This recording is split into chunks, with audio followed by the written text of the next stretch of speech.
हकीकत नहीं पता नहीं, जो धनी राय सो हमारी राय। Nothing to do, nowhere to go. देखो सुनो मत बोलो, wherever, whenever, whatever you are, be 100% करे नाटक, किसी को आओ मत कहो, किसी को जाओ मत कहो। ना कुछ पाना ना कुछ खोना, who asked you live at zero complete level, मौज में रहो, be happy। श्री कृष्णा श्री कृष्णा श्री कृष्णा श्री कृष्णा। गुरुर्ब्रह्मा गुरुर्विष्णु गुरुर्देवो महेश्वरः, गुरु साक्षात् परं ब्रह्म तस्मै श्री गुरवे नमः, तस्मै श्री गुरवे नमः। जो व्यक्ति अपने अंदर शांत नहीं होता वो बाहर में अशांति फैलाता है। नॉन स्टॉप पोल्ट्री फार्म, कोको कोको कोको कोको कोको, देखो। और विशेष करके ये माताएं हो तो भगवान बचाए इनसे।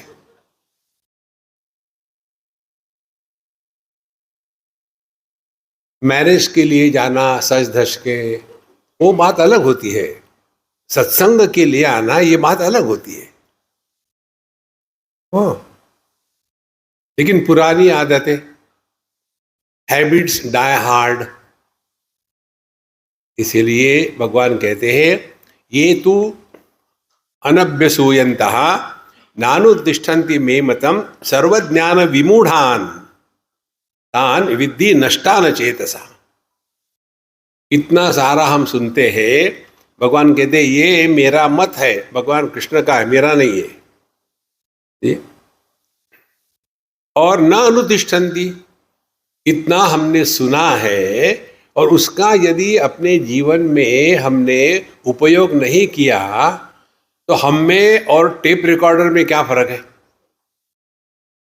देखो महाराज, ये बहुत आवश्यक है, क्योंकि प्रवचन देना बड़ा आसान है। यहाँ आकर के किसी को भी बोलो ना, ऐसा बढ़िया प्रवचन देंगे कि अगला आकर के साष्टांग दंडवत करेगा कि हे महारानी धन्य हो। ओ महाराज, इसीलिए ये मे मतम न अनुतिष्ठन्ति, जो यह सत्संग सुनने के बाद भी उसको अपने जीवन में अनुष्ठान नहीं करते, तो अनुष्ठान बहुत आवश्यक है। कल बताया था हमने, बिना अनुष्ठान के कुछ भी कार्य नहीं हो सकता। तो कौन है वो? सर्वज्ञान विमूढ़ान, वो मूर्खता में डॉक्टरेट कर चुके हैं। मूढ़ और मूढ़ दोनों में एक ही स्पेलिंग है। मूढ़ का स्पेलिंग क्या है? MOOD। और मूढ़ का स्पेलिंग क्या है? MOODH। अपने मूढ़ता का भी अभिमान। मूढ़, सर्वज्ञान विमूढ़ान तान विद्धि नष्टान अचेतसः। अचेतस माने जिनके बुद्धि के ताले लग गए हैं। तो इसीलिए ये जो बताया है, जो अपने जीवन में इसका उपयोग नहीं करता तो इसको कौन बचाएगा? एक दो बातें यदि समझ लो और जीवन में उतारो लो तो आपके जीवन में आमूलाग्र परिवर्तन आ जाएगा।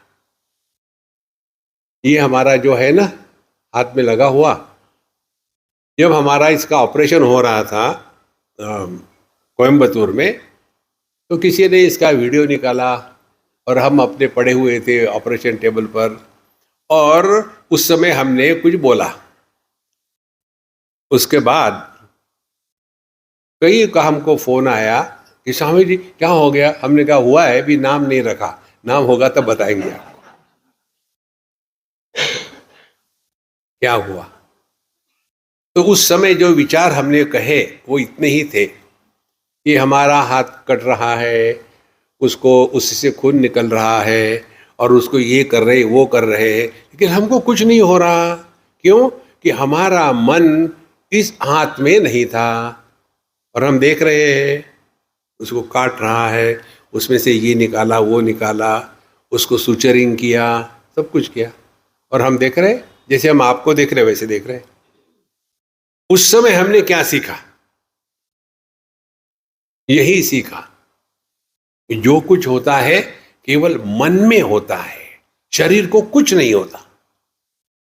इसीलिए साधना जो है वो शरीर को लेकर के नहीं होती, मन को लेकर के होती है। और मन को लेकर के साधना जो है वो बड़ी आसान है, समझदारी चाहिए। मन की अभिव्यक्ति शब्दों में होती है। देखो, जैसे फूल की अभिव्यक्ति फल में होती है, फल की अभिव्यक्ति बीज में होती है, बीज की अभिव्यक्ति पौधे में होती है। इसी प्रकार से चैतन्य की अभिव्यक्ति चेतना में होती है, चेतना की अभिव्यक्ति मन में होती है, मन की अभिव्यक्ति शब्दों में होती है, और शब्दों से संसार शुरू हो जाता है। कितनी सिंपल बात है। तो हमको साधना करनी है, माने क्या करना है? शब्दों से हटे तो मन में आ गए, मन से हटे तो मय में आ गए, मय से हटे तो चेतना में आ गए, चेतना का प्रभु चरणों में समर्पण कर दिया तो चैतन्य महाराज हो गए। कितनी सिंपल साधना है। तो उसके लिए क्या करें? देखो सुनो मत बोलो। कितनी सिंपल बात है। ये जब तक हमारे हृदय में उतरेगी नहीं कि ये साधारण नहीं है साधना, ये बहुत बड़ी साधना है। इसका यदि हम अभ्यास करें तो धीरे धीरे धीरे आपको समझ में आएगा। आज या कल हम किसी को बता रहे थे कि केरोसिन से सूक्ष्म है डीजल, डीजल से सूक्ष्म है पेट्रोल, पेट्रोल से सूक्ष्म है एवियन फ्यूएल। इसी प्रकार से 8 घंटे शरीर से काम करो तो जितनी शक्ति लगती है उतनी शक्ति 1 घंटे, अब क्या कहूं, बोलने को बकवास कहूं, और 8 घंटे बकवास करने के लिए जितनी शक्ति लगती है उतनी शक्ति 1 घंटा चिंतन करने के लिए लगती है। देखो, 8 घंटे चिंतन करने के लिए जितनी शक्ति लगती है उतनी शक्ति 1 घंटा शांत रहने के लिए लगती है।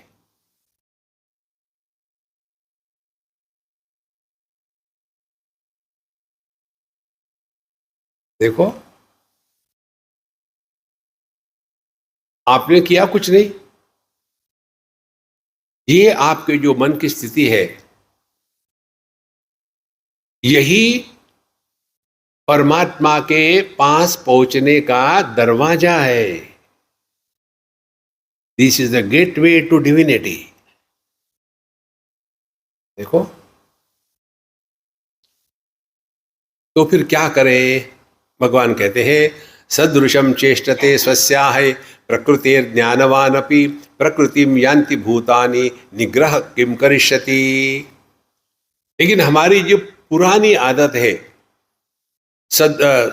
स्वस्याः प्रकृति है सदृशम चेष्टते, हम अपने प्रकृति किसको कहा यहाँ कि हमारी जो पुरानी आदत है जिसको कहते हैं स्वभाव, ये दोनों का समझ लो। स्वभाव और स्वरूप, स्वरूप हम सभी के सभी स्वरूप से ब्रह्ममय है, परमात्मा स्वरूप है। We are all divine, whether we want or we don't want, whether we know or we don't know, we are divine. अब सवाल यह है, ये डिविनिटी बाहर क्यों नहीं आती? देखो, अब इसको समझने के लिए एक उदाहरण देते हैं आपको, समझ लेना भैया। सीखना यही अध्यात्म है, 24 घंटे सीखना है। कोई किसी को कुछ नहीं सिखा सकता, अपने को सीखना है। तो जब हम अपने में होते हैं अकेले, तो हम सब काम करते हैं अपना। तो जब हम कैवल्य धाम में थे, तो वहाँ हमने अपने कपड़े कुपड़े धुए, सुखाए और फिर प्रेस कर रहे थे। उतने में एक सज्जन टपके और कहते, शुरू प्रश्न, स्वामी जी आप क्या कर रहे हैं? तो हमने कहा, मेरी बात सुनो, मुझे प्रश्न मत पूछो। क्या? वो मेरा डाइनिंग टेबल है, उस पर कचरा पड़ा हुआ है, उसको अच्छी तरह से साफ करना और एक कटोरी में दिखाना मुझे, क्या तुमने साफ किया है। जमीन पर मत फेंकना, होटल जैसा। ठीक है स्वामी जी। बेचारे ने लिया कपड़ा। स्वामी जी कपड़ा कहाँ है? हमें तुम्हारे जेब में। और साफ करके एक कटोरी में लिया, दिखा। हाँ, हमने कहा अब देखो मैं क्या कर रहा हूं, आयरनिंग। हाँ, ये लुंगी पर क्या है? तो कुछ नहीं। हमने कहा अंधे हो क्या, मुझे तो दिख रहा है। क्या है? बोले कुछ नहीं, सलवटे है। सलवटे है ना? हाँ, हमको सलवटों को निकाल देना है। जैसे डाइनिंग टेबल पर कचरा था, निकाला, इकट्ठा किया। अब मैं इसके ऊपर में इस्त्री घुमाता हूं, तो जितनी सलवटें निकलेगी वो तुम्हारे कटोरी में डाल दूंगा, ठीक है? और ऐसा करके मैंने ऐसे किया। कहाँ गई सलवटें? स्वामी जी को समझ में नहीं आ रहा। देखो, सलवटों के कारण उस कपड़े का सौंदर्य ढक जाता है ना। सलवटें निकल गई तो जो सौंदर्य था वो मुखर हो गया। यदि ये समझ में आया तो मन पर जो सलवटे है वो शब्द है, और ये शब्दों के कारण हमारा मन ढक जाता है। देखो संतो, इसीलिए हमको अभ्यास करना है। जब भगवान कहते अर्जुन को, देखो, आत्मा उपमेन सर्वत्र समम पश्यति अर्जुन, सुखम वा यदि वा दुखम स योगी परमो मतः। जो मन के समत्व को टिका के रखता है वो योगी है। विष्ट करने से योगी नहीं होता। तो अर्जुन हमारे जैसा आर्ग्यूमेंट करने वाला, चंचलम ही मन कृष्ण प्रमाथि बलवदृढ़ तस्याहम निग्रहम मन्ये वायोरिव सुदुष्करम। हे भगवान, हमारा जो मन है इसमें 4 बातें हैं। चंचलम ही मन कृष्ण प्रमाथि बलवत और दृढ़म, 4 बातें हैं। हमारा मन चंचल है, फिर प्रमाथि है। प्रमाथि है माने स्वयं तो डिस्टर्ब है, दूसरों को भी डिस्टर्ब करता है। बलवत, बहुत ही बलवान है। और दृढ़म, बड़ा जिद्दी है। ऐसे मन का निग्रह करना बड़ा कठिन है बाबा। तस्याहम निग्रहम मन्ये वायोरिव सुदुष्करम। जैसे बहते हुए वायु को रोकना कठिन है, वैसे ही मन के इस चंचलता को रोकना कठिन है। क्या करे? देखो, भगवान कहते हैं कठिन तो है, लेकिन अभ्यासेन तो कौन्तेय वैराग्येण च गृह्यते। अभ्यास के द्वारा सब कुछ संभव होता है। ये क्यों नहीं होता मालूम है? हमको इसका महात्म्य अभी पकड़ में नहीं आया। देखो कितनी महत्व की बात है।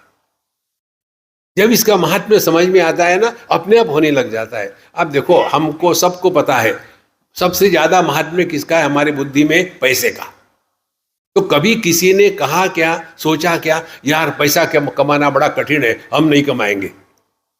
नहीं, वहां तो भिन्न भिन्न टेक्निक निकालते हैं, about the table, below the table, around the table, behind the table, क्योंकि पैसे का महत्व है ना। इसी प्रकार से मन के शांति का महत्व जब आपके हृदय में प्रकट होगा ना, तो ये अनावश्यक कौ सब शांत हो जाएगा। भगवान कहते हैं भगवद गीता के विषय में, जिसमें तपस्या की बात कहते हैं। मौन ये मन की तपस्या है, वाणी की नहीं है। हमको नॉर्मली क्या लगता है कि मौन माने मुंह से मत बोलो, नहीं, जरूर है तब जरूर बोलो। ठीक? फिर मन की तपस्या क्या है? मन प्रसाद, सौम्यत्वम, मौनम, आत्मविनिग्रह, ये है मन की तपस्या। वाणी की तपस्या क्या है? अनुद्वेगकरम वाक्यम सत्यम प्रिय हितम चयत। इसीलिए हमको अपने प्रकृति को जीतना है, ये अध्यात्म है। नहीं, ये तो हमारी आदत है। अरे आदत है, लेकिन उसको जीतना है ना। देखो, तो सदृशम चेष्टते सस्याः प्रकृति ज्ञानवान अपि प्रकृतिम यान्ति भूतानि निग्रह किम करिष्यति। आज हम अपने ही प्रकृति के कारण अपने आप से परेशान रहते हैं, और जब हम अपने आप से परेशान हैं तो फिर क्या करें? अपनी परेशानी समाज में बांटे। इतनी महत्व की बात है। इसीलिए भैया ये समझ लो ठीक से, अध्यात्म माने केवल पाठ करना नहीं, जा करके मत्था टेकना नहीं, डोनेशन देना नहीं, उससे कुछ नहीं होता। देखो,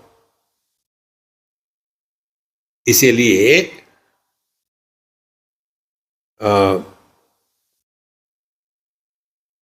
हम चले गए तीर्थ यात्रा पर और वहां जाकर के दान धर्म किया, उससे कुछ नहीं होगा। जो कुछ होना है अपने जीवन में वो एक ही है, अपने स्वरूप को पहचाना। उसके पश्चात परमात्मा हमारे माध्यम से प्रकट होंगे। इसीलिए समझदारी से जो काम होता है वही टिकता है, ना समझी से नहीं टिकता। आगे कहते हैं, अरे हमने कहा नहीं, आप भी बोले नहीं, हमारे बात कहो। इंद्रियस्येन्द्रियस्यार्थे राग द्वेषौ व्यवस्थितौ तयोर्न वशमागच्छेत् तौ ह्यस्य परिपन्थिनौ। एक बार कलकत्ते में हम कहीं सत्संग कर रहे थे। सत्संग के बाद एक अम्मा थी, वो हमको कहती है, स्वामी जी आज आपने मेरे मन का बहुत बड़ा बोझा उतार दिया। बोले ठीक है, फिर चढ़ाओ मत। बोले पूछेंगे नहीं क्या बोझा है? मुझे इंटरेस्ट नहीं किसी में, आपका बोझा मैं कह दी हूँ, रखो अपने पास। नहीं, मैं बताना चाहती हूँ। ठीक है, अब जाऊँ तो जाऊँ कहाँ, बताओ। तो जैसे तुम मेरा वेदांत सुनते हो वैसे मैं तुम्हारी बात सुनूंगा, कुछ फर्क नहीं पड़ने वाला। तो कहते हैं कि स्वामी जी सब लोग कहते हैं सबसे प्रेम होना चाहिए, प्रेम होना चाहिए, और मैंने अपनी जिंदगी में बहुत ट्राई किया इसका, अपने सास से प्रेम करने का। मैं सब कुछ कर सकती हूं, उसके साथ मैं प्रेम नहीं कर सकती, और ये मुझे हमेशा खटकता था। क्या करे, कितना भी ट्राई करूं, वो अच्छी है, ये है, वो है, लेकिन नहीं, वो कैसे अच्छी हो सकती है? फट से एकदम रिएक्शन आ जाती है। तो क्या करूं मैं उसका? तो फिर बोले आज के सत्संग में आपने उसको मिटा दिया। क्या सत्संग था? यही श्लोक, इंद्रियस्य इंद्रियस्यार्थे राग द्वेषो व्यवस्थितो। अब ध्यान से सुनना। जैसे हम दूध की कोई चीज खाते नहीं, जब मौका हो तब, जब ये माताएं पंप करती है तो खाना ही पड़ता है। आपको पता नहीं मेरे दुख कहाँ है। एक ने मुझे पूछा था, स्वामी जी आपको दुख होता है क्या? जरूर होता है। कब? जब मेरा जोक फ्लैट जाता है तब मुझे दुख होता है। ओ, ये बहुत दुख की बात है। एक बार हम कुछ बता रहे थे एक कहानी के माध्यम से। एक मछली थी समुद्र की, वो चली गई एक कुएं में। कुएं में एक मेंढक था, और वो मेंढक इंडियन था। उसने बोलना शुरू कर दिया, कौन हो तुम, कहाँ से आई हो? तो मछली ने बताया, मैं मछली हूँ। कहाँ से आए हो? समुद्र से। समुद्र क्या होता है? अब वो कूपमंडूक जो है वो क्या सोच सकता है, समुद्र पानी पानी होता है, कितना इतना अपना छोटा सा हाथ दिखाई इतना पानी। और मछली क्या कही, उसको गर्दन तो होती नहीं, तो दुम हिलाई, नहीं। फिर क्या इतना पानी, बोले नहीं। फिर उसने लीप की, पानी के पानी यहां से यहां तक, नहीं। फिर उसको गुस्सा आया, दीवार से यहां से यहां इतना होता है क्या, बोले नहीं रे बाबा, इससे भी ज्यादा होता है। फिर चलो दोनों चले गए समुंदर। वहां जाने के बाद अब मछली पूछती है, बताओ कितना है पानी। मेंढक महाराज चुप। ये कहानी हो गई। अब इसका तात्पर्य क्या है, जो छोटे दायरे में फंसा है, जो कूपमंडूक है, वो विस्तार की बात सोच ही नहीं सकता। देखो, अब ये तो इसका तात्पर्य निकालना था, लेकिन सामने बैठे हुए एक बुढ़ाऊ थे, बहुत सिंपल थे, धोती बीती पहन करके ऐसे बैठे हुए थे, और हमको कहते स्वामी जी, अब उनकी तरफ देख करके मुझे मेरे पर तरस आया। मैंने क्या कहूँ इनको, अब एकदम बुढ़ाऊ थे। तो स्वामी जी, हाँ जी क्या है, बोले मुझे ये बताइए, ये जो मछली थी समुंदर की, वो कुएं में कैसी गई। आप तो हंस पाए, मैं रोया। देखो, तो मैंने कहा किंगफिशर एयरलाइन से गई वो। अब ऐसे कोई हो तो क्या कर सकते हैं आप। तो मैंने उसको कहा कि देखो, सिंपल बात है, ये मन से निकाल डालो कि हमारे मन में सबके प्रति प्रेम होगा, ये असंभव है। कारण क्या है, सबकी फ्रीक्वेंसी एक नहीं हो सकती। जैसे हमने उदाहरण जो दिया, दूध हमको सूट नहीं होता, तो क्या दूध हमको सूट नहीं होता इसलिए हम लेते नहीं, तो क्या दूध के प्रति हमारे मन में घृणा है क्या, नहीं, नहीं सूट होता। इसी प्रकार से उस अम्मा ने कहा, स्वामी जी आपने जो कहा वो बात मुझे समझ में आई कि मेरा उसके साथ फ्रीक्वेंसी मैच नहीं होता, तो नहीं होता, तो नहीं होता, कोई जरूरत है सबसे प्रेम करें। देखो महाराज, सबसे प्रेम भले ना करो, किसी से द्वेष मत करो, ये साधना है। इसीलिए भगवान कहते हैं, इंद्रिय से अर्थे राग द्वेष व्यवस्थित हो। राग द्वेष होना मन में स्वाभाविक है, व्यवस्थित हो। फिर तयोः वशम न आगच्छेत, राग द्वेष के द्वारा प्रभावित होकर के जीने का जो हमारा स्वभाव हो गया है, उससे अपने आप को मुक्त करें। देखो, हम जो भी करते हैं, हमारे जीवन का संचालन कौन कर रहा है, काम या शाम। हम यदि राग द्वेष से प्रेरित होकर के काम करेंगे, तो हमारे अंतःकरण में या मन में जो राग द्वेष की खाई है वो बढ़ती जाएगी, और जितनी ज्यादा बढ़ेगी उतने हम ज्यादा दुराग्रही हो जाएंगे। अब उदाहरण से ले लो, राग द्वेष कॉमन होता है। देखो, मुझे ये अच्छा नहीं लगता, वो अच्छा लगता है, खाने की वस्तु हो गई। मुझे ये स्थान अच्छा नहीं लगता, वो स्थान अच्छा लगता है, देश हो गया। मुझे ये समय अच्छा नहीं लगता, वो समय अच्छा लगता है, काल हो गया। मुझे ये व्यक्ति अच्छा लगता है, वो अच्छा नहीं लगता, व्यक्ति हो गया। माने ये राग द्वेष सबके साथ कॉमन है। देखो, राग द्वेष की कोई जाति नहीं है, कॉमन है। अब देखो, बचपन से कैसा होता है, छोटा सा बच्चा, आप उसको हाँ चलो दूध पी लो, मुझे नहीं दूध अच्छा लगता, मुझे चॉकलेट चाहिए। हम लोगों के लिए एफ्लुएंस किसको कहते हैं मालूम है? Affluence means supporting and promoting the personal likes and dislikes, ये होता है affluence. But that is a bondage. और इसीलिए बचपन से शुरू हो गया, ये नहीं अच्छा लगता, वो नहीं अच्छा लगता, धीरे धीरे बढ़ते बढ़ते ये राग द्वेष की खाई इतनी बढ़ जाती है, फिर उसी को हम सत्य मानने लग जाते हैं। इसीलिए बुढ़ापे में ये राग द्वेष का प्रभाव इतना जबरदस्त होता है कि जवान लोग जो करते हैं उसको हम स्वीकार करने को तैयार नहीं। देखो महाराज, इसीलिए महाराज तयोः वशम न आगच्छेत, अपनी लाइकिंग डिसलाइकिंग अपने पास रखो। तौ ह्यस्य परिपंथिनो, कारण क्या है? क्योंकि इस साधक के जीवन में परिपंथी माने लुटेरे, हमारे आध्यात्मिक साधना के क्षेत्र में राग द्वेष ये लुटेरे हैं।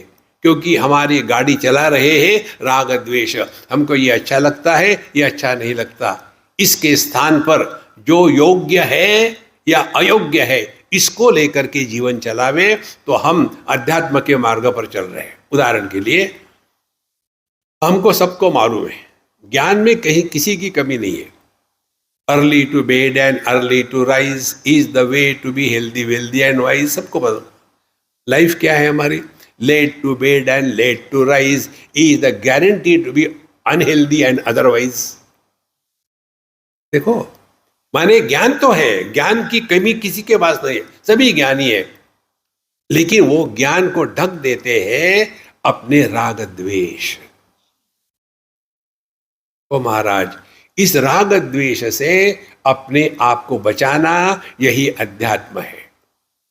तो अभी हम कहीं थे, शायद दुबई की बात है, हम बैठ करके सत्संग हो गया, फिर खाना खा रहे थे। तो खाना खाते समय हमको जो थाली दी, हमने कहा हमको अपने हाथ से लेने दो, आप लोग कम दोगे, मुझे ज़्यादा लेना है। तो मैंने ले लिया। फिर उन्होंने कहा कि स्वामी जी आपको ये सब अच्छा लगता है? हमने कहा आपको क्या मतलब है? नहीं नहीं, मैं इसलिए पूछ रहा हूँ कि आपको अच्छा नहीं लगता तो दूसरा कुछ देंगे। तो हमने उनको कहा देखो, एक महत्व की बात है, जब हम अपने घर में होते हैं तो अपने नियमों का 100% पालन करो। जब हम यात्रा में होते हैं तब 50% अपने नियमों का पालन करो। जब हम किसी अन्य के घर में होते हैं तो 25% अपने नियमों का पालन करो। और जब हम साधु संतों के साथ होते हैं तो वो कहते वो करो। ये बात हमने कहाँ से सीखी मैं बताऊं आपको। एक बहुत बड़े महात्मा थे, उनका हम पर बहुत अनुग्रह है। एक बार हम गए तो वहाँ रहे 2-4 दिन, फिर हमने कहा महाराज जी हमको कल जाना है, सुबह हम निकल जाएंगे, हमारा सत्संग है अमुक अमुक स्थान पर। उन्होंने कहा मत जाओ। तो हमारा मुंह एकदम सूख गया। अच्छा महाराज, नहीं, वो खेल रहे थे हमसे। फिर कहते हैं नहीं नहीं जाओ, मैंने तो ऐसे ही कहा। और फिर कहते हैं देखो, कभी कभी अपने संकल्प का त्याग करना चाहिए, कभी कभी अपने संकल्प को तोड़ना चाहिए। देखो, फिर हमने इसका एक्सपेरिमेंट किया। ये समझो हम रोज जप करते हैं, समझो 5 माला का जप करते हैं, श्री राम जय राम जय जय राम, श्री राम जय राम जय जय राम। एक दिन हमने जानबूझ करके समझ करके 5 माला नहीं करी, आज नहीं करेंगे, मालूम है करना है, नहीं करेंगे, तोड़ दिया अपना संकल्प। संकल्प तोड़ने के बाद फिर देखना है अपने मन की क्या स्थिति है। देखो, तब व्यक्ति को समझ में आता है हम अपने ही संकल्पों में ऐसे फंसे हैं कि जिसके कारण हम उससे बाहर नहीं निकल सकते।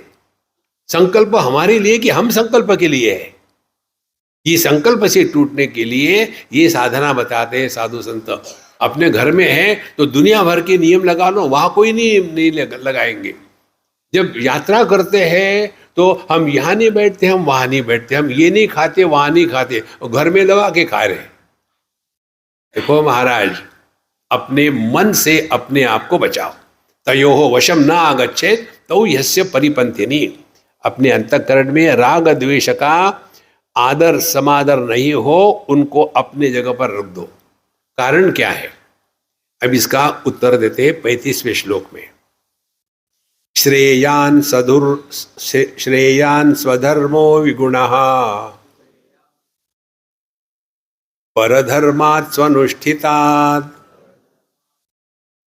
स्वधर्मे निधनं श्रेयः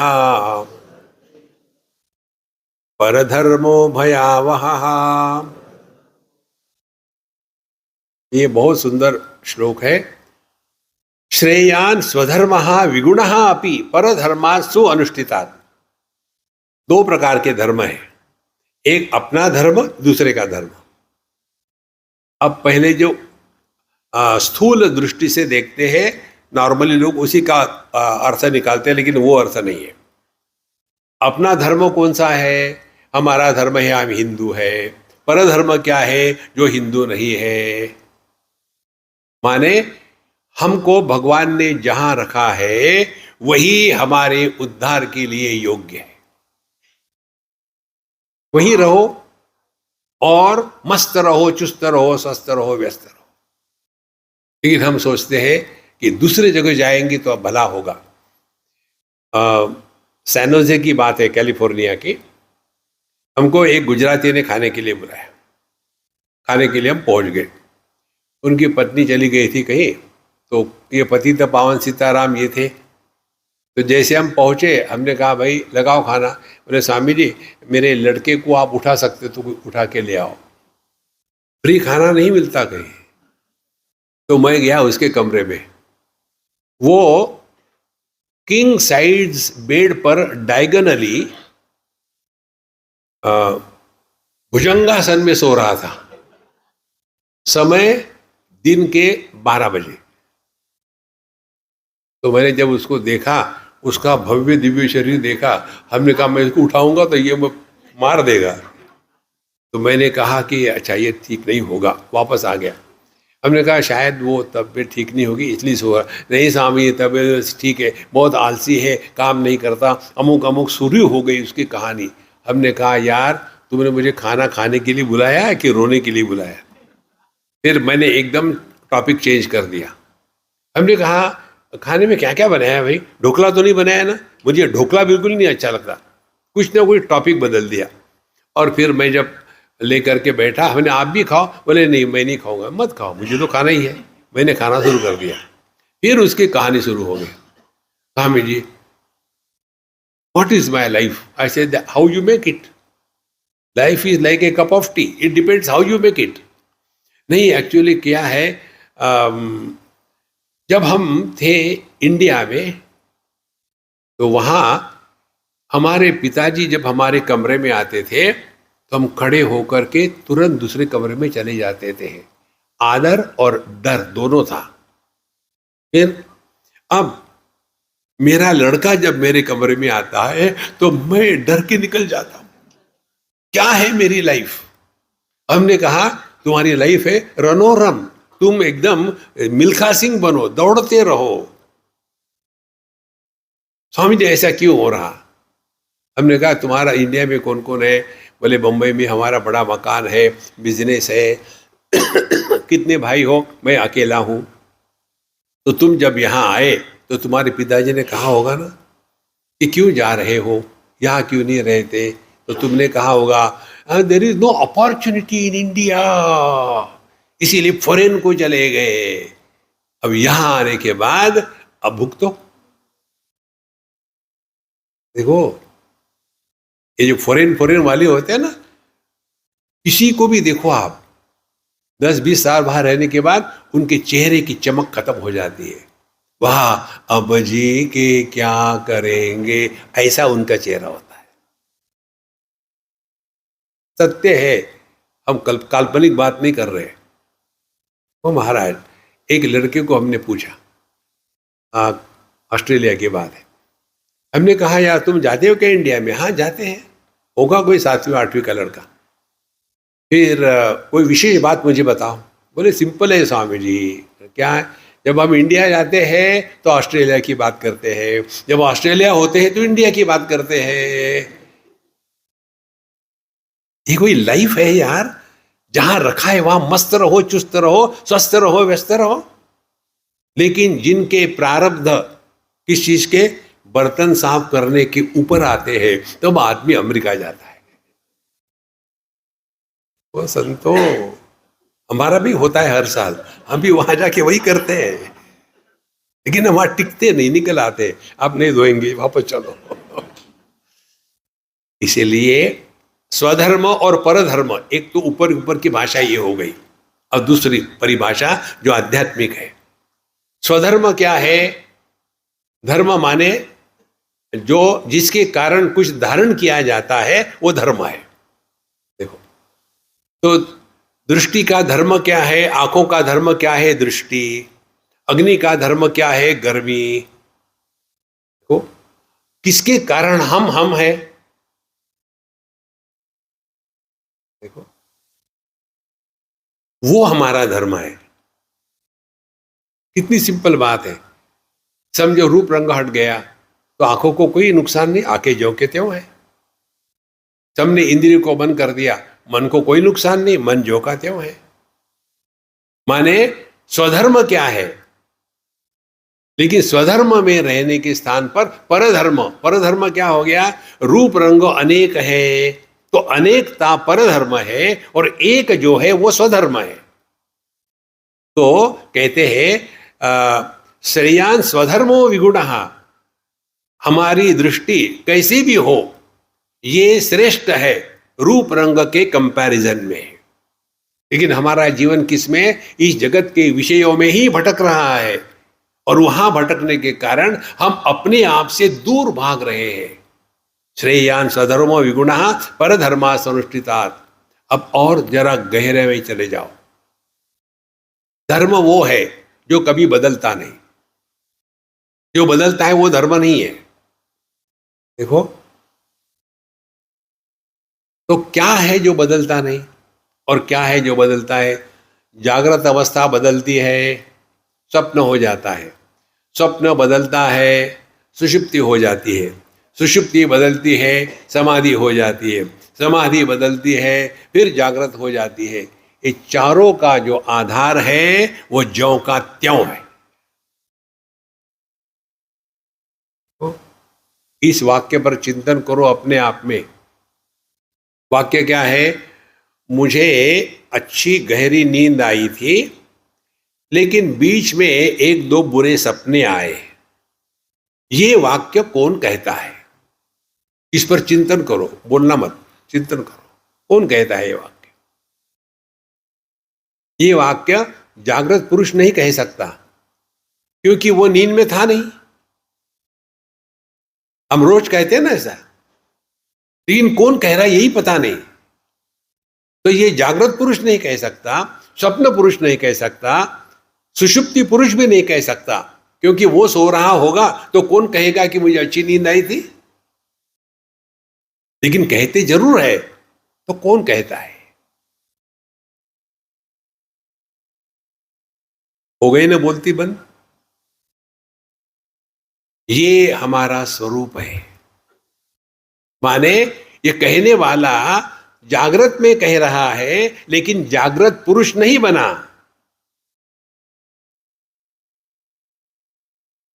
यह जो कहने वाला जागृत पुरुष कैसे बनता है? देहात्म भाव के कारण। लेकिन क्या हमारे होने के लिए देहात्म भाव की आवश्यकता है? जब देहात्म भाव नहीं होता, स्वप्न में, सुषुप्ति में, समाधि में, तब तब क्या हम नहीं होते? जरूर होते हैं। तो ये जो हमारा स्वरूप है ये कैसा है? स्वधर्मे श्रेयान विगुणः। और हमारा स्वरूप क्या है? विगुण। इसमें कोई भी गुण नहीं है, ना सत्व है, ना रजस है, ना तमस है, ना अच्छा है ना बुरा है, और इसीलिए यह निर्गुण निराकार है। तो इसको हर जगह में आप पहचान सकते हो। पानी, उसका कोई टेस्ट नहीं है, उसमें नमक डालो तो नमकीन हो गया, मीठा डालो तो मीठा हो गया, कड़वा डालो तो कड़वा हो गया। माने जो विगुण है, जिसमें कोई भी गुण नहीं है, गुणों के कारण विशेषता आ जाती है। और तत्व क्या है? निर्विशेष सत्ता। और हम सब के सब विशेषता का बोझा सर पर उठा के दौड़ते हैं, और ये बोझे के कारण इतने थक जाते हैं कि सत्संग में आके भी सो गए। देखो महाराज, उनका दोष नहीं है, बोझा उतार दिया 5 मिनट, जबकि आगे फिर।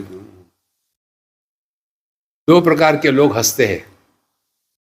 एक वो है जिनको समझ में आता है, दूसरे वो है जब बोल रहे थे तब उनका दिमाग चला गया कहीं, यार मैंने वहाँ कार पार करके रखी है, कोई उठा के तो नहीं ले जाएगा, गड़बड़ी तो नहीं होगी, यहाँ कुछ बोल दिया, सब हंस दिए और ये महात्मा घूमने चले गए थे। जब सब हंसते हैं तब अरे क्या हो गया था, क्या हो गया था, फिर वो उसको जोक बताते हैं, अच्छा, फिर वो अकेला हंसा है। मन की एकाग्रता शून्य है।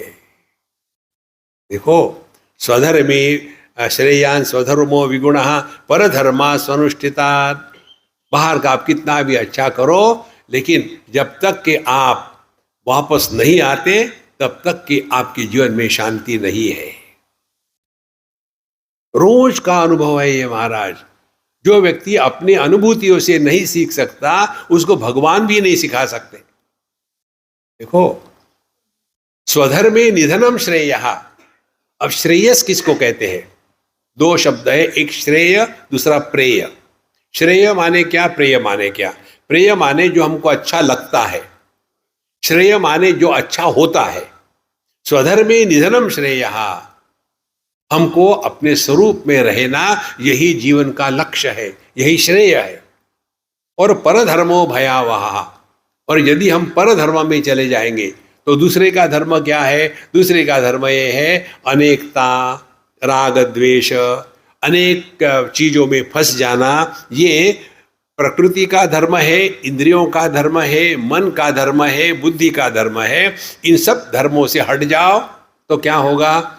वो अनुभव होगा जिसमें किसी भी प्रमाण का व्यापार नहीं होगा। ये दो चीजें आप पकड़ के रखो। पहली बात जो निर्विशेष सत्ता, दूसरी बात प्रमाण निरपेक्ष अनुभूति, जिस अनुभव के लिए किसी भी प्रमाणों की अपेक्षा नहीं है, ना इंद्रियों की अपेक्षा है, ना मन की है, ना बुद्धि की है। एक बार यूएसए में किसी यूनिवर्सिटी में हमारा लेक्चर हो गया। उसके बाद वहाँ के जो प्रोफेसर थे फिलॉसफी के, उन्होंने मुझे कहा कि mister Swami, you presented the concepts very well. हमने कहा Mahatma ji, I did not talk concepts. You are a professor is a concept subject to change. You are an American, a concept subject to change. You are successful is a concept subject to change, but you are is the reality, not subject to change. Many of us study the scriptures with a view to take it as a conceptual understanding. It is not a concept. मैं अच्छा हूं, मैं बुरा हूं, मैं successful हूं, मैं failure हूं, ये कंसेप्ट है। लेकिन अपना जो होना है ये कंसेप्ट नहीं है। इसको कहते भगवान स्वधर्मे निधनम श्रेयः। अपने स्वरूप में रहना यही जीवन का श्रेय, अंतिम लक्ष्य है। परधर्मो भयावह, बाकी दुनिया में कितना भी आ जाए कोई फर्क नहीं पड़ता। कितने आके चले गए, कुछ फर्क पड़ा? एक सिद्धांत पकड़ो, जब हम नहीं थे दुनिया में कोई कमी नहीं थी, जब हम चले जाएंगे तो कोई कमी नहीं होगी। तो माने पहले नहीं थे तो कोई फर्क नहीं पड़ा, बाद में नहीं रहेंगे तो कोई नहीं फर्क पड़ा। अभी क्या फर्क पड़ रहा है? लेकिन अहंकार विमूढ़ात्मा करता हम इति मन्यते, हमको लगता है हम ही सब कुछ कर रहे हैं। एक सज्जन ने मुझे कहा, स्वामी जी आप गीता का प्रचार क्यों नहीं करते? हमने कहा देखो, मैं क्यों करूं प्रचार? नहीं, यदि इसका प्रचार नहीं करेगा, हमने कहा ये किसने लिखी है, मैंने लिखी है क्या? नहीं, मैं क्यों परेशान हो जाऊं? जिसकी है वो देखेगा। आप ऐसा कैसा कहते हैं? हमने कहा भगवत गीता में क्या कहा है? दो बातें, उद्धरेद आत्मनात्मानम नात्मानम अवसादयेत, आत्मैव आत्मनो बंधु आत्मैव रिपुरात्मना। हम यहाँ जो आए हैं अपना उद्धार करने के लिए। उद्धार क्या है? स्वधर्मे निधनम श्रेय, ये उद्धार है। फिर दुनिया का क्या होगा? किसने बनाई है दुनिया? वो स्वयं कहता है, यदा यदा ही धर्मस्य ग्लानिर्भवति भारत अभ्युत्थानम अधर्मस्य तदात्मानं सृजाम्यहम्। वो कर रहा है अपना काम, उसके काम में दखल मत लेना। हमको जिस कार्य के लिए भेजा है उसको बढ़िया से बढ़िया करना, और ये तब बढ़िया करेंगे जब हम टेंस नहीं होंगे, रिलैक्स होंगे। दो चीजें हैं, एक इंस्ट्रूमेंट है और दूसरा इंस्ट्रूमेंट को चलाने वाला। आपने देखा होगा ना, ये जो तंतु वाद्य होते हैं, वायलिन हो गया या सितार हो गई, उसकी जो वायर है उसके ऊपर में ऑप्टिमम टेंशन चाहिए। यदि कपड़े सुखाते हैं वैसी वायर हो तो उसमें से संगीत नहीं निकलेगा।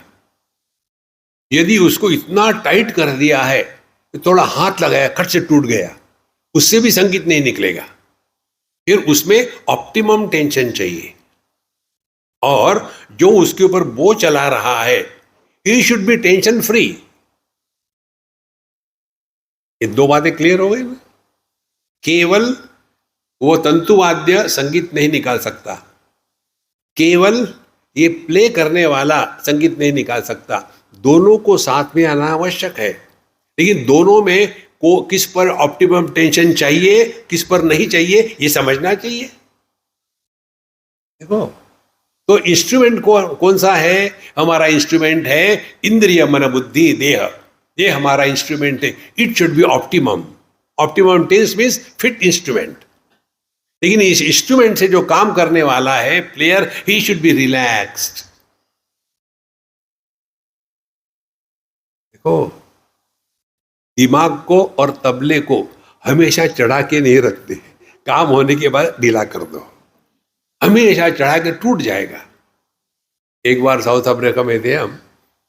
अब बाहर के देशों में तो सब जगह अच्छे खेलने वाले नहीं होते तबला पेटी, तो कहीं हम गए, प्रोग्राम शुरू हो चुका था, हमको लेट हो गए थे। तो एक सज्जन तबला बजा रहे थे और ठुक ठुक कैसे कुछ चल रहा था, जितना आता है उतना। हम पहुंचे तो उनको जोश आ गया, स्वामी जी आ गए, अब मैं अच्छा बजाऊंगा तबला। और फिर जोर जोर से ठोकने लगे, अपने घुटने पर आकर इतने जोर से ठोकने लगे कि जो डग्गा होता है ना बड़ा वाला, वो फूट गया। हमने कहा, यार वो डग्गे पर टेंशन रखो, तुम क्यों टेंस हो रहे हो? ये सब का अर्थ क्या निकला? Keep yourself A fit instrument so that he will functions through you. देखो, हमको कुछ काम करना है तो हम नहीं ढूंढते क्या कि कौन लायक है, कौन उपलब्ध है, कौन विलिंग है, कौन कैपेबल है। जब हमको कुछ काम करना होता है तो हम अपने दुनिया में योग्य व्यक्ति को ढूंढते हैं। अब कन्हैया को कुछ काम करना होगा तो वो नहीं ढूंढ रहा क्या? देखो, लेकिन जहां वो जाता है सोचता है कि चलो इस हाथ से मैं काम करूं, वो हाथ स्वार्थ में लिप्त है, नहीं यार इससे नहीं काम कर सकता। चलो मैं किसी वाणी से प्रकट हो जाओ, नहीं यार ये तो आत्मश्लाघा और पर निंदा में फंसी हुई है, इससे नहीं मैं प्रकट हो सकता। और फिर मैं किसी इंद्रिय से काम करूं, नहीं ये इंद्रिय बुराई ही देखते हैं, ये साफ सुथरे नहीं है। इसीलिए महाराज अपने आप को खाली करो। कैसे खाली करो, ये टेक्निक बताया है। We have to remain as a fit instrument and let him express through us. श्रेयान स्वधर्मो विगुणः परधर्मा सनुष्ठितात् स्वधर्मे निधनम श्रेयः परधर्मो भयावह। देखो, ये होने के पश्चात अब अर्जुन महाराज एक प्रश्न पूछते हैं। हमारे बात कहिएगा। अर्जुन उवाच अथ केन प्रयुक्तोऽयम् पापम चरति पूरुषः अनिच्छन्नपि वार्ष्णेय बलादिव नियोजितः। अब अर्जुन का प्रश्न हमारे सबका प्रश्न है। कहता है यहां तक तो हमने समझ लिया, अथ अब ये बताइए हे भगवान, केन प्रयुक्तः अयम पुरुषः पापम चरति, हमको पाप करने के लिए कौन प्रयुक्त करता है, कौन हमसे बुरे कर्म करवाता है। आगे कहते हैं अनिच्छन्नपि, हम नहीं चाहते कि बुरा कर्म करे, और फिर भी बलादिव माने कोई हमसे जबरदस्ती से बुरा कर्म करवा रहा है, कौन है ये। अतः केन प्रयुक्तोयम पापम चरति पुरुषः, हे भगवान हमको ये बताइए, बलादिव नियोजिता। देखो महाराज, हम हमेशा अर्जुन के जैसे अपने कमियों को लेकर के दूसरों को बदनाम करने में एक्सपर्ट है। अब अर्जुन का कहना क्या है, नहीं मैं तो नहीं चाहता, पता नहीं मेरे से कौन गड़बड़ काम करवा रहा, तुम ही चाहते हो, दूसरा कोई नहीं चाहता। देखो अध्यात्म क्या है, अध्यात्म अपने जीवन की जिम्मेदारी अपने स्वयं पर हो, किसी अन्य पर नहीं। नहीं तो हम अन्य को बदनाम करने में बहुत एक्सपर्ट होते हैं। अथ केन प्रयुक्तोयम पापम चरति पुरुषः, क्यों मनुष्य पाप करता है। अब यहां पाप की परिभाषा समझ ले, फिर आगे जाएंगे। देखो पाप से मुक्त होने का उपाय भगवान ने ही द्वितीय अध्याय में बताया है। अनेक प्रकार के पाप की परिभाषाएं शास्त्रों में आती है, यहां इस संदर्भ में हम आपको बताएंगे। भगवान कहते हैं अर्जुन को कि सुख दुखे समे कृत्वा लाभा लाभौ जया जयो ततो युद्धाय युज्यस्व नैवं पापम अवाप्स्यसि, वहां भी पाप शब्द का प्रयोग आता है। तो क्या कहते हैं भगवान कि देखो अर्जुन, आप कुछ भी करो दुनिया में, उसका क्या रिजल्ट होगा, या तो सफल होगे या तो असफल होगे, जया जयो। और सफल हो गए तो लाभ हो गया, असफल हो गए तो हानि हो गई। तीसरी बात, यदि लाभ हो गया तो सुख हुआ, हानि हो गई तो दुख हो गया। तो मतलब क्या निकला, ये जो दुनिया है ना, ये द्वंद्वों से बनी हुई है। जगत में अकेला केवल परमात्मा है। सुख के साथ दुख है, स्वास्थ्य के साथ रोग है, जन्म के साथ मृत्यु है, मित्र के साथ शत्रु है, अपने के साथ पराया है, अच्छे के साथ बुराई है। ये जगत बना ही ऐसा है, आप इसको कुछ कर नहीं सकते। कितनी सिंपल बात है। अब भगवान कहते हैं यदि ऐसा है तो क्या करें, समय कृत्वा, एक्सेप्ट ग्रेसफुली। तो हम कुछ करते हैं, सफलता हुई बहुत बढ़िया, सफलता नहीं हुई, अब ध्यान से सुनना, सूक्ष्म बात है। जो व्यक्ति अपने असफलता से सीखता है, वह असफलता उसके लिए असफलता नहीं है, क्योंकि उसने कुछ सीखा है। देखो समय कृत्वा माने ये द्वंद्वों का प्रभाव जिसके अंतःकरण पर नहीं पड़ता, उसके अंतःकरण में पाप नाम की वस्तु निर्माण नहीं होती। तो पाप किसको कहते हैं, पाप माने जो भी अनुभव हुआ, उस अनुभव का संस्कार यदि हमारे मन पर हो गया, संस्कार कुछ भी हो, अच्छा बुरा कोई भी संस्कार हो गया, तो यह जो मन पर संस्कार होते हैं उसी को पाप कहते हैं, क्योंकि पाप के साथ पुण्य बना हुआ है। शुद्ध पाप नहीं होता, शुद्ध पुण्य नहीं होता। देखो शुद्ध केवल परमात्मा है। आप लोग तो सोना लेने वाले, हम तो सोने वाले हैं, आप सोना लेते हैं। तो ये जो सोना होता है, ये भी 100% प्योर नहीं होता, 100% केवल परमात्मा है। इसीलिए पाप किसको कहते हैं, पाप कहते हैं जगत में व्यवहार करते समय अपने मन पर राग द्वेष के संस्कार निर्माण होने देना, इसी को पाप कहते हैं। यहां भगवान कहते हैं, अर्जुन कहता है अथ केन प्रयुक्तोयम पापम चरति पुरुषः। अब यहां पाप का अर्थ क्या है? देखो शब्द वही है, योग्य संदर्भ नहीं होगा तो उसमें गड़बड़ी हो जाती है। किसके द्वारा जबरदस्ती से लगा करके मनुष्य पाप करता है। अब पाप किसको कहते हैं? देखो दूसरा अर्थ पाप का, हमको मालूम है ये गलत है फिर भी हम करते हैं, उसको पाप कहते हैं। तो पाप क्या हो गया? जो अपने ज्ञान का अनादर करता है उसको पाप कहते हैं। कितनी सिंपल बात है। अर्जुन कहता है मनुष्य ये जानता है कि ये जो कर रहा हूं ये गलत है फिर भी हम करते हैं, उसका संस्कार मन में हो जाता है। और इसके संस्कार होने का कारण हमने एक ही चीज नहीं करी जीवन में, अपने अनुभवों से सीखा नहीं। उपनिषद में आता है परीक्ष लोकान कर्मचितान ब्राह्मणः निर्वेदमायात् न अस्ति अकृतः कृतेन तद विज्ञानार्थम गुरुमेवाभिगच्छेत् समित्पाणिः श्रोत्रियं ब्रह्मनिष्ठम।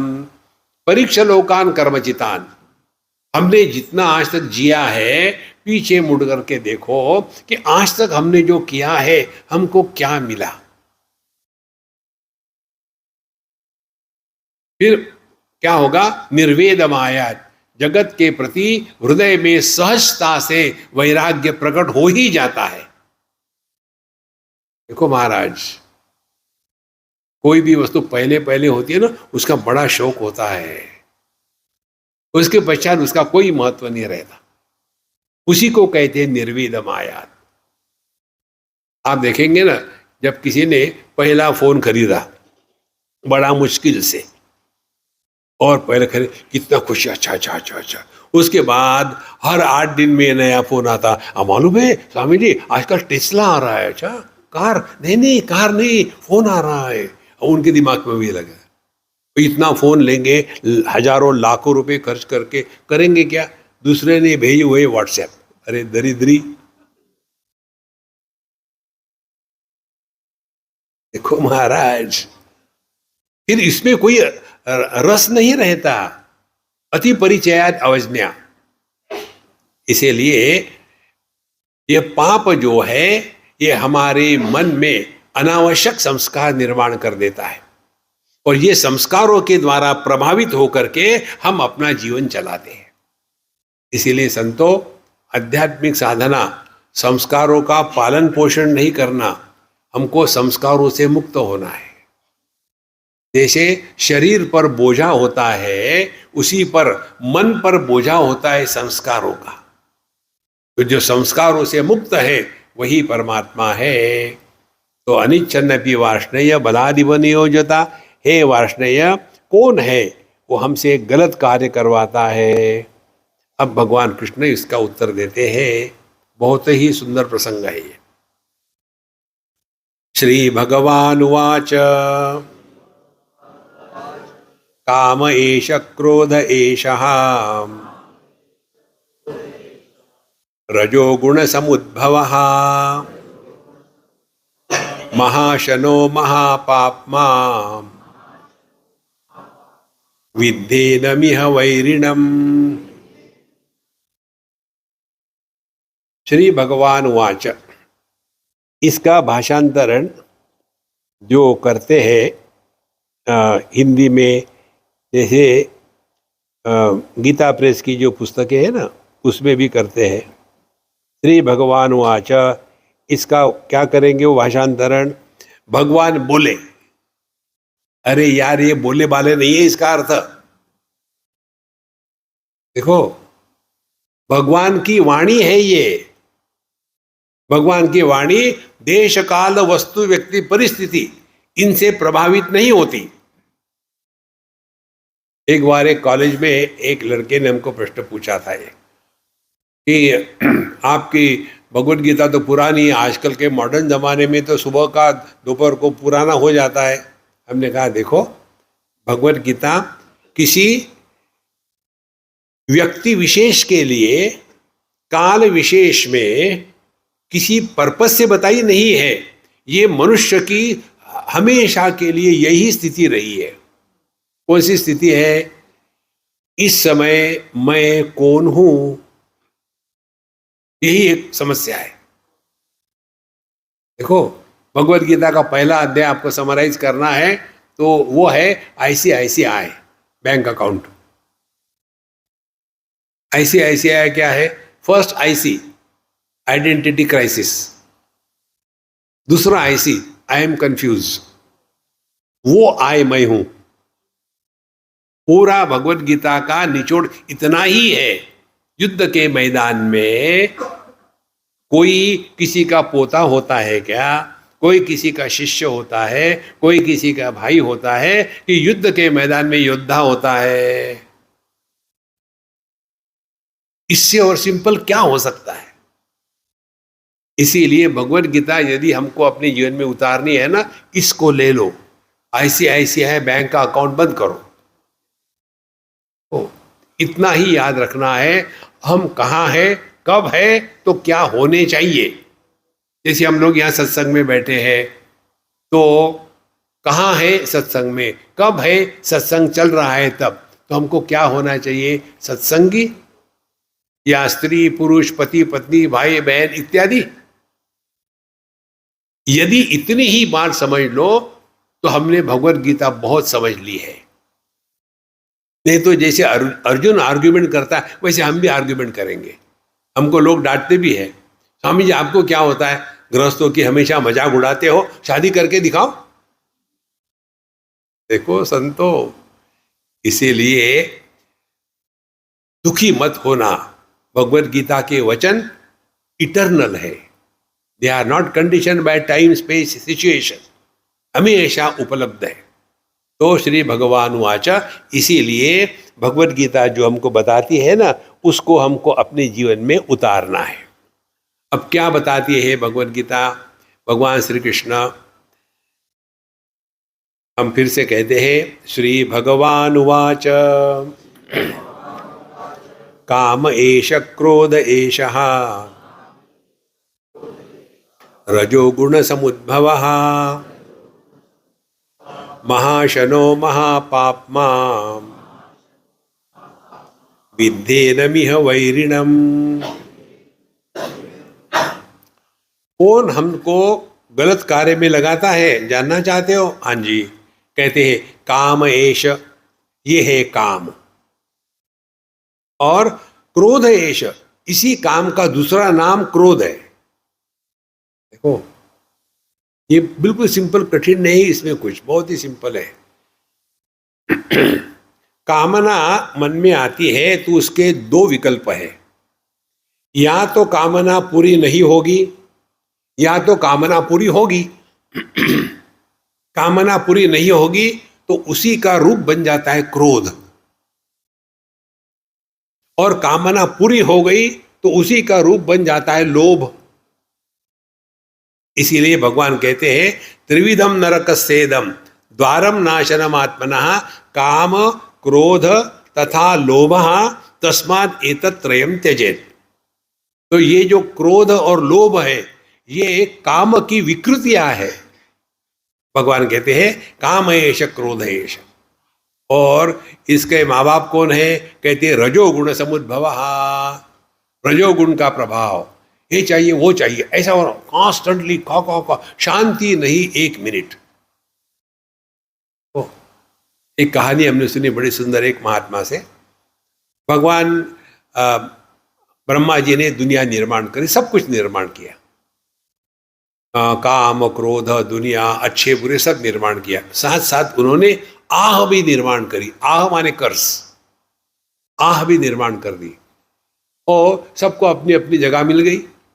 अब ये आह को लेने के लिए कोई तैयारी नहीं, बेचारी भटकती गई, किसी ने उसको लिया नहीं, वापस आ गई ब्रह्मा जी के पास। पापा देखो मुझे कोई नहीं चाहता, मैं क्या करूं? बोले तुम बेवकूफ हो, आह कौन चाहेगा? फिर मैं क्या करूं, मैं कहाँ जाऊं? ऐसा कर, चद्दर ओढ़ के चली जा, तो आह पर च लगा दो, क्या बन जाता है? चाह। सब चाहते हैं, चाह ही आह है जीवन की। ये चाहिए वो चाहिए, ऐसा चाहिए वैसा चाहिए। देखो, इसीलिए यह रजोगुण जो है ये हमारे दिमाग में अनेक कामनाओं का तूफान खड़ा कर देता है। बिल्कुल सिंपल है महाराज, कठिन नहीं है। और ये काम क्रोध कैसे है, अब इसका सद्गुण गाते हैं। काम कैसा है, महा अशनः, अशनः माने खाने वाला। काम की भूख कभी शांत नहीं होती, और चाहिए और चाहिए और चाहिए, उसका कोई अंत नहीं है। देखो महाराज, कितना भी मिले तो भी और चाहिए। हम देखते हैं ना न्यूज में, इधर उधर में, ये जितने भी लोग करप्शन करने वाले हैं, पूरे कमरा का कमरा भर के भरा है नोटों से। क्या करेंगे, चाटेंगे उसको, लेकिन उसका अंत नहीं, और चाहिए और चाहिए। काम की भूख कभी शांत नहीं होती। और क्रोध क्या है, क्रोध महापापमा। क्रोध माने मनुष्य क्रोध में आने के बाद कुछ भी पाप कर सकता है। देखो, भगवान शंकराचार्य एक जगह लिखते हैं, क्रोध की अभिव्यक्ति क्या है। अब वो तो इतने बड़े संत थे, भगवान के अवतार थे, उनके शब्द है। वो कहते हैं कि क्रोध कैसा व्यक्त होता है, बड़ों के सामने ऐसा कहना, ये क्रोध की अभिव्यक्ति है। देखो, हम तो बड़ों की मानते ही नहीं है, आपको कुछ नहीं आता। इसीलिए व्यक्ति काम और क्रोध इसके द्वारा जब प्रभावित हो जाता है तो उसके द्वारा गलत काम होने लग जाते हैं। और ये कौन है काम क्रोध, विद्धि एनम इह वैरिणम, ये हमारे दुश्मन है। को महाराज, दुश्मनों के साथ प्रेम नहीं, माफी नहीं, दुश्मनों को मारना ही चाहिए। ये फालतू की अहिंसा मत ले आना। देखो, अहिंसा से कुछ नहीं होता। भगवान कृष्ण के सामने